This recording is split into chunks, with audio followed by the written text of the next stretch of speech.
Et nous avons vu la semaine dernière que la prière en Jean 17, on peut la lire en regardant à Jésus comme notre modèle. Vous vous rappelez? Notre modèle. Et donc, quand on lit à travers le chapitre et quand on l'étudie, on veut garder ces deux idées en tête. Jésus-Christ est notre modèle. Et la justification biblique, pour cela, voilà, ça marche, merci. C'est où Pierre dit que quand il a souffert, il nous a laissé un exemple parce qu'il se remettait dans la prière à celui qui juge justement et nous devons suivre ses traces. Mais Jésus est bien plus qu'un modèle. Et la richesse de ce chapitre est dans le fait que Jésus est notre médiateur. Jean 17 est intéressant dans l'évangile de Jean parce que c'est vraiment un passage distinct. C'est un tout. Il y a un début, il y a une fin. C'est pas simplement qu'il y a une division en chapitres, mais que ça continue. Mais c'est vraiment le début de sa prière au verset 1. Et puis la fin de sa prière à la fin du chapitre. Et après, on passe à autre chose. Et c'est important donc de voir Jésus-Christ dans cette prière de ces deux angles différents. Et il faut savoir le distinguer aussi. Jésus notre modèle, Jésus notre médiateur. Alors dans la Bible, un médiateur, c'est une personne qui sert d'intermédiaire entre deux autres. Et surtout, dans la Bible, ça va être entre Dieu et les hommes. Il intervient, le médiateur, pour restaurer une relation rompue par le péché, pour apporter la réconciliation entre deux parties. Et dans l'Ancien Testament, nous avons l'exemple surtout de Moïse. Moïse est un médiateur. Il est même appelé cela dans la Bible. Il a transmis la loi de Dieu. Il a servi de prophète. Il a dirigé le peuple de Dieu au nom de Dieu, dans un sens un petit roi, ou en tout cas un dirigeant du pays. Et il a intercédé aussi pour le peuple, qui était le rôle d'un prêtre. Et Deutéronome 5, verset 5, il dit « Je me tins alors entre l'Éternel et vous ». Ça, c'est le médiateur entre les deux. Pour vous annoncer la parole de l'Éternel. Donc ça, c'est un des rôles. Ça, c'est le rôle d'un prophète. Mais aussi pour parler, on voit dans d'autres textes, pour prier à Dieu en leur faveur. Il y avait aussi les prêtres qui jouaient un rôle de médiateur en offrant des sacrifices pour le pardon des péchés. On voit ça en Lévitique chapitre 16. Donc ça, c'est un peu l'historique de l'Ancien Testament pour nous aider le contexte juif à comprendre mieux Jésus-Christ lorsqu'on arrive au Nouveau Testament et de voir que Jésus-Christ est le médiateur suprême. Le Nouveau Testament identifie Jésus comme le seul véritable médiateur entre Dieu et les hommes. Peut-être les deux versets les plus connus. Je vous donne ici 1 Timothée 2,5, car il y a un seul Dieu et aussi quoi? Un seul médiateur entre Dieu et les hommes. Et c'est Jésus-Christ, homme. Il est toujours homme aujourd'hui. On parlera probablement de ça dimanche. Mais il y a aussi Hébreux 9,15. C'est pourquoi il est le médiateur d'une quoi? Une nouvelle alliance. Et c'est vraiment Hébreux qui développe la prêtrise de Christ et sa médiation. Et qu'il compare ici surtout à Moïse. Donc c'est un intermédiaire divinement désigné pour établir la relation entre Dieu et les hommes. Moïse et les prêtres en furent des figures temporaires, mais Jésus est le médiateur parfait, le médiateur éternel, qui seul peut assurer la réconciliation définitive avec Dieu. Et c'est quelque chose que l'Église a reconnu, parce que c'est dans les écrits des apôtres. Augustin même l'a bien compris lorsqu'il dit « Les chrétiens se recommandent à Dieu l'un l'autre dans leurs prières. » Donc ils ont ce rôle d'intercéder les uns pour les autres. Oui. Mais, il dit, celui qui prie pour tous sans que personne ne prie pour lui, voilà le vrai et le seul médiateur. Augustin a aussi dit à propos du psaume 94, si tu cherches ton médiateur pour t'introduire auprès de Dieu, il est au ciel, là il prie pour toi, comme il est mort pour toi sur la terre. Les deux actes sont des actes de médiateur. Il est mort pour nous sur la terre, il prie pour nous aujourd'hui dans les cieux. Et c'est plus tard que tristement, l'Église de Rome a donné au clergé l'exclusivité d'être des prêtres, alors que la Bible, en fait de tous les croyants des prêtres et des sacrificateurs, et a aussi donné à certains saints au ciel d'être des médiateurs, alors que Jésus seul est le seul médiateur. Mais parmi les Juifs, il existait au temps de Jésus des anciens dans les synagogues, à la tête de la nation, même dans la Bible, on lit maintes reprises même dans les évangiles, les anciens du peuple et les chefs du peuple. Mais c'est très intéressant, et je crois que c'est important à souligner que lorsque les dirigeants ont été établis dans l'Église, cette nouvelle Église dans le nom de Jésus, elle doit avoir des responsables. Mais ils ont reçu les titres d'anciens qui étaient empruntés du judaïsme. Les Juifs savaient bien ce que c'était déjà des anciens, mais jamais donné les noms de prophètes, de prêtres ou de rois. Cela aurait été logique dans une religion où les racines même sont issues du judaïsme et de l'Ancien Testament, mais on ne le voit pas dans le Nouveau Testament. Alors certes, il y avait des prophètes dans le Nouveau Testament, mais ils étaient associés aux apôtres et considérés comme faisant partie du fondement de l'Église, le fondement sur lequel l'Église est bâtie. Mais dans les épîtres pastorales, les épîtres qui sont adressées donc à un pasteur, c'est quoi les épîtres pastorales? C'est 1 et 2 Timothée et Tite. Les termes de prophète, de prêtre, de roi n'apparaissent même pas que lorsqu'il est question de Jésus-Christ lui-même.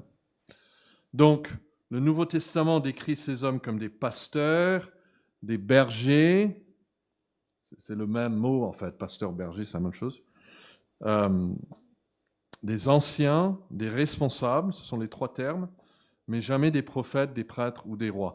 Jésus-Christ a le seul rôle de médiateur. Il a dit lui-même, je suis le chemin, la vérité, la vie. Nul ne vient au Père que par moi.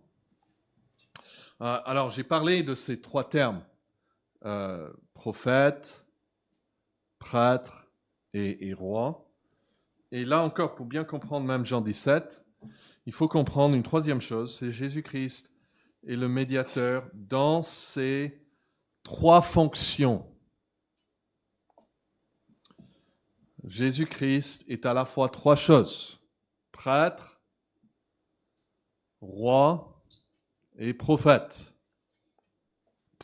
Et il y a un titre qui nous parle du Fils de Dieu dans son rôle de médiateur.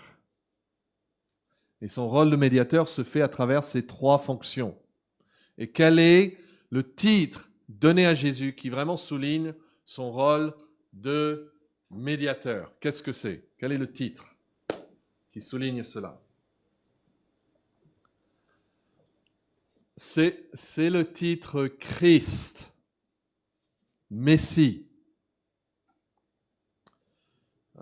Vous savez que Christ, Messie, c'est le même terme, n'est-ce pas? Christ vient du grec, Messie vient de l'hébreu, mais les deux ont le même sens, la même signification, qui veut dire quoi? Oint. Voilà, celui qui est oint. Oint pour une tâche spécifique. Et c'est le terme qui nous renvoie dans l'Ancien Testament où il y avait des hommes qui étaient oints pour des tâches ou des rôles spécifiques. Jésus est donc oint pour Dieu pour un rôle, oint par Dieu, pardon, pour un rôle spécifique. Et il est notre médiateur, il est appelé le Messie par excellence, parce que Dieu l'a oint du Saint-Esprit sans mesure. Jean 3, 34 dit, c'est celui que Dieu a envoyé, dit les paroles de Dieu, parce que Dieu ne lui donne pas l'Esprit avec mesure. On voit la Trinité dans ce verset. C'est les paroles qui viennent de Dieu, lui, il dit les paroles, et il a l'Esprit sans mesure. Notre traduction dit, car Dieu lui donne son esprit sans aucune restriction. Alors, on va reculer rapidement dans l'Ancien Testament pour voir le lien entre l'Esprit de Dieu et le fait d'être oint comme un médiateur. Et on va prendre l'exemple de Saül, le roi. L'onction divine conférée par le Saint-Esprit les équipait pour leur mission. Donc, quand vous lisez en 1 Samuel 10, je crois que c'est dans les premiers versets, Samuel, il choisit Saül pour être, enfin, c'est pas lui qui choisit, mais il va le oindre pour être roi. Et il est dit, juste après, que l'Esprit de l'Éternel te saisira. Il va le saisir. Pourquoi? Parce qu'il est oint pour être roi. Mais qu'est-ce qui arrive lorsque Saül a péché contre Dieu? La Bible dit en 1 Samuel 16, 14 que l'Esprit de l'Éternel, qu'est-ce qu'il a fait? Voilà, il s'est retiré de lui. Et à la place, comme jugement, il y a eu même un esprit, un mauvais esprit venant de l'Éternel. Et Saül, avec cela, ne sera plus roi par la suite. Et David, il a refusé de lever sa main contre Saül parce qu'il le dit lui-même, il le reconnaissait comme loin du Seigneur. Dieu l'a oint pour cela. Mais qu'est-ce qui se passe quand David est oint pour être roi? 1 Samuel, chapitre 16, qui nous parle de ce moment. Samuel prit la corne d'huile, l'oignit au milieu de ses frères, et tout de suite, qu'est-ce qui lui est donné? L'Esprit de l'Éternel saisit David à partir de ce jour et dans la suite. Vous voyez le lien? Il est oint et c'est associé avec ce rôle de l'Esprit. Il reçoit l'Esprit. Et puis, c'est David qui devient loin du Seigneur. Le psaume 89, verset 21, dit « J'ai trouvé David, mon serviteur, je l'ai oint de mon huile sainte. » Et là, il ne parle pas juste de la corne de Samuel, mais c'est une référence ici au Saint-Esprit. Il va être confondu même avec cette huile sainte. Et David est conscient de cette réalité et il prie, lorsque lui-même il pêche, il va se repentir dans le psaume 51, il prie entre autres que Dieu ne lui retire pas son Saint-Esprit. il l'associe aussi au fait d'être oint pour être roi. Donc gardez cela dans nos esprits. Ces hommes étaient oints et le fait d'être roi était signe aussi que l'Esprit était sur eux pour une mission spécifique. Et Jésus vient, et c'est en Luc chapitre 4, il se rend à Nazareth, où il avait été élevé, et on lui demande de lire le jour du sabbat devant tout le monde. Il se lève pour faire la lecture, et on lui donne le livre de la prophétie d'Ésaïe. Il tourne jusqu'à ce qu'il trouve ce que nous on appelle aujourd'hui le chapitre 61. Il n'y avait pas les chapitres à l'époque. Mais il est écrit, et il va le lire à haute voix, « L'Esprit du Seigneur est sur moi, parce qu'il m'a... » Voilà, il m'a oint. Pourquoi il est sur moi? Il m'a oint pour annoncer une bonne nouvelle aux pauvres. Donc Jésus est celui qui est oint par excellence. Vous vous rappelez ce que Jean 3, 35 nous dit, que Dieu lui donne son esprit sans aucune restriction. Lui, il avait pleinement l'esprit, d'une manière que les autres n'ont pas reçu. On voit ça dans les prophéties concernant Jésus. Ton trône, ô Dieu, est à toujours. Ça, c'est cité après en Hébreu 1 par rapport à Jésus. Le sceptre de ton règne est un sceptre d'équité. Tu aimes la justice, tu es la méchanceté. C'est pourquoi, ô Dieu, ton Dieu t'a oint d'une huile de joie. On a lu pour David une huile sainte, mais c'est une référence au Saint-Esprit ici. Il est oint par le Saint-Esprit. Au-dessus, ici par privilège, ici en hébreu on lit au-dessus de ses collègues. Écoutez les paroles de Pierre qui prêche dans la maison de Corneille en Actes chapitre 10. Il dit, vous savez ce qui est arrivé dans toute la Judée après avoir commencé en Galilée à la suite du baptême que Jean a prêché. Vous savez comment Dieu, notez ces mots, a oint du Saint-Esprit et de force Jésus de Nazareth, qui allait de lieu en lieu faisant de bien et guérison tous ceux qui étaient sous l'empire du diable, car Dieu était avec lui. Donc Jésus est celui qui est oint. Messie, Christ veut dire quoi? Non, veut dire oint, celui qui est oint.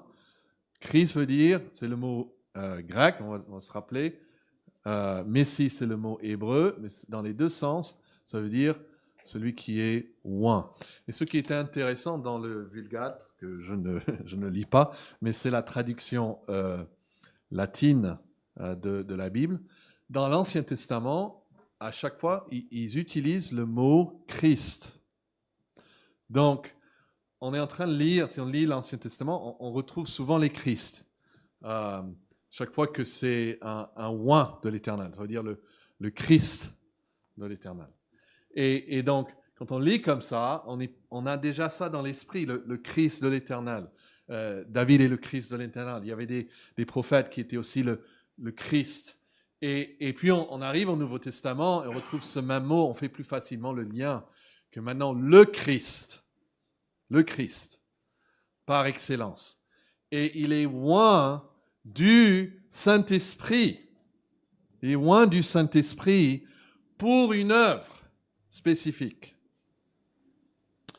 Et le rôle du Christ, le rôle du oint en tant que médiateur, englobe ses ministères royal, prophétique et sacerdotal, chacun contribuant de manière unique à son œuvre de réconciliation de l'humanité à Dieu. Dans l'Ancien Testament, on avait des hommes oints pour être rois, des hommes oints pour être prêtres, des hommes oints pour être, prophètes. Et parfois, on a deux de ces rôles qui sont unis, mais jamais trois, à part Peut-être Moïse, qui a rempli quand même les 3 rôles. Mais David, il ne va pas être prophète. Il va être prophète et roi, mais il ne va pas être prêtre, par exemple. Mais Jésus-Christ, il a ces trois rôles. Et en tant que prophète, le Christ, loin de Dieu, par le Saint-Esprit, déclare la vérité de Dieu, il révèle les desseins divins, il enseigne la voie du salut. Il peut dire « Celui qui me voit a vu le Père ». En tant que roi, Christ gouverne, il défend, il établit son royaume dans la justice, il assure la protection, la victoire sur la mort, la victoire finale pour son peuple. Il reviendra comme un guerrier pour vaincre. Ça, c'est son rôle de roi. Il sera même écrit, roi des rois, seigneur des seigneurs. Et en tant que prêtre, le Christ s'offre lui-même en sacrifice ultime et il intercède pour son peuple auprès de Dieu. Donc, voici un peu comment ces 3 fonctions s'intègrent dans son rôle de médiateur. Donc, chacun de ces rôles, il est le médiateur. Pourquoi? Parce qu'il est roi de Dieu. C'est Dieu qui l'a roi pour être roi. Voyez? C'est Dieu qui l'a roi pour être prophète. C'est Dieu qui l'a envoyé pour être sacrificateur et sacrifice. Il accomplit la mission de Dieu. Dans ces 3 fonctions, il est celui roi par Dieu. Donc, pour trouver 3 mots qui se ressemblent un peu, en tant que prophète, il nous révèle Dieu. En tant que prêtre, il nous ramène à Dieu. En tant que roi, il règne sur nous dans la justice. Donc, l'œuvre médiatrice de Christ est complète et aborde tous les aspects dont nous avons besoin d'être réconciliés avec Dieu. On a besoin que Dieu nous envoie un roi pour nous transformer du royaume des ténèbres au royaume de son cher Fils. On a besoin que Dieu nous envoie un prêtre, on a besoin que Dieu nous envoie un prophète, et Jésus-Christ est ce médiateur. Mais en Jean 17, donc, pour terminer ici, Jean 17, et si vous voulez bien ouvrir vos Bibles là, Jésus-Christ intercède en tant que médiateur dans son rôle de grand prêtre. J'aimerais qu'on sente un peu l'importance de cette prière. On dit oui, il fallait que Jésus meure. Et bien sûr, on peut pas exagérer l'importance de la mort de Jésus-Christ. Mais on peut lire Jean 17 en se disant, bon, c'est bien intéressant. Mais non, en fait, ce que Jésus fait en Jean 17 est essentiel. Il fallait qu'il ait cette prière. Vous voyez, il fallait, ça fait partie de l'œuvre médiatrice de Jésus-Christ. Christ devait prier pour nous. On serait sans espoir s'il n'y avait pas Jean 17. Christ, dans son rôle de médiateur, il ne prie pas simplement en tant qu'un individu. Certainement, il a prié en tant qu'un individu, pour lui-même même. Mais là, il prie dans son rôle de médiateur. Et c'est un rôle d'intercession. C'est un rôle de salut. Nous sommes sauvés parce que Jésus a prié en Jean 17. Et il prie, c'est pour ça que j'ai pris le temps de parler de l'importance de médiateur. Il prie dans ce rôle de roi de Dieu. Et il prie, si vous cherchez, vous pouvez voir son rôle de roi. Il demande la protection, par exemple. Vous pouvez voir son rôle de prophète. Il se révèle, il dit que lui-même, la vie éternelle, c'est de le connaître. Et il prie aussi dans son rôle de prêtre. C'est très beau de voir. Donc, c'est appelé la prière sacerdotale et avec raison. Et ça met en évidence le rôle médiateur de Jésus entre Dieu et les hommes. Et juste pour montrer quelques éléments, presque en vrac, de cette fonction. Donc, on voit que Jésus intercède pour ses disciples. Regardez le verset 9. Qu'est-ce qu'il dit au verset 9? C'est pour eux que je prie. Okay. Nous allons prier les uns pour les autres, mais ce n'est pas la même chose ici. Nous devons même intercéder les uns pour les autres. Nous sommes dans un sens des prêtres, au sens petit p, des prêtres. Mais Jésus prie pour nous en tant que loin de Dieu, le prophète par excellence, le prêtre par excellence, le roi par excellence. Dans son rôle, il prie une prière à laquelle Dieu ne pourra pas dire non. Et il dit, je ne prie pas pour le monde. Jésus, dans son rôle de sauveur, de souverain, sacrificateur, distingue ici entre le monde et les disciples. Il plaide en faveur de ses disciples, montrant ainsi son rôle d'intercesseur auprès du Père. Et le verset 20 encore, il dit, ce n'est pas pour eux seulement que je prie, mais c'est encore pour ceux qui croiront en moi par leur parole. On peut mettre notre nom là. Jésus, ce soir-là, a prié pour nous. Et c'est pour cela que nous sommes ici ce soir. Il intercède pour tous les futurs croyants. Encore, ça souligne son rôle de médiateur. Jésus demande au Père de protéger et de sanctifier les siens. Vous voyez ça au verset 11, au milieu du verset 11, Père Saint, garde-les en ton nom. Vous voyez, garde-les, protège-les en ton nom. Ce que tu m'as donné, afin qu'ils soient un comme nous. Ce sont des prières que Dieu va exaucer, certainement. Il va exaucer chacune de ces requêtes. Il agit comme un prêtre, il se tient devant Dieu en faveur de son peuple. Au verset 17, qu'est-ce qu'il dit? Sanctifie-les par ta vérité. Vous voyez, il prie pour leur sanctification. Il parle aussi, je pense, c'est une allusion ici, à la nouvelle alliance. Lorsqu'il dit au verset 19, « Je me sanctifie moi-même pour eux, afin qu'eux aussi soient sanctifiés par la vérité. » Il va se mettre à part, comme il a déjà dit quelques minutes avant.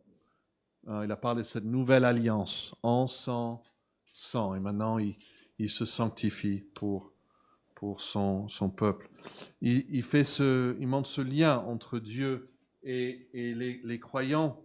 Ça ressort, par exemple, verset 3, il dit « Or, la vie éternelle, c'est qu'ils te connaissent, toi, le seul vrai Dieu, et celui que tu as envoyé, Jésus le Messie, Jésus le Christ, Jésus loin de Dieu. » Et ce mot « et », il faut réfléchir. C'est pas juste deux choses. Ah, je connais Dieu, c'est bien. Et aussi, un jour, je vais connaître Jésus-Christ. Il y a des gens qui pensent qu'on peut connaître l'un sans l'autre. Mais Jésus ailleurs, c'est très clair qu'on ne connaît pas Dieu sans le Fils. Et celui à qui le Père révèle le Fils, oui, il dit ça, il dit dans les deux sens. Et ceux qui connaissent le Père, c'est ceux envers qui Dieu lui-même s'est manifesté et ils ont vu le Père dans le Fils. En fait, le et les joignent ces deux choses, relient ces deux choses d'une manière inséparable. On ne peut connaître le Père sans le Fils. On ne peut connaître le Fils sans connaître le Père. Il est donc le lien entre Dieu et les croyants. Donc, Jean 17 illustre clairement le rôle médiateur de Jésus. Il intercède pour ses disciples, il demande leur protection, il se donne lui-même comme offrande, il relie l'humanité à Dieu. Et ça s'inscrit dans la pensée d'un Timothée 2,5, il y a un seul Dieu et aussi un seul médiateur entre Dieu et les hommes, Jésus-Christ, homme. Et nous le voyons en Jean 17 agir en tant que médiateur.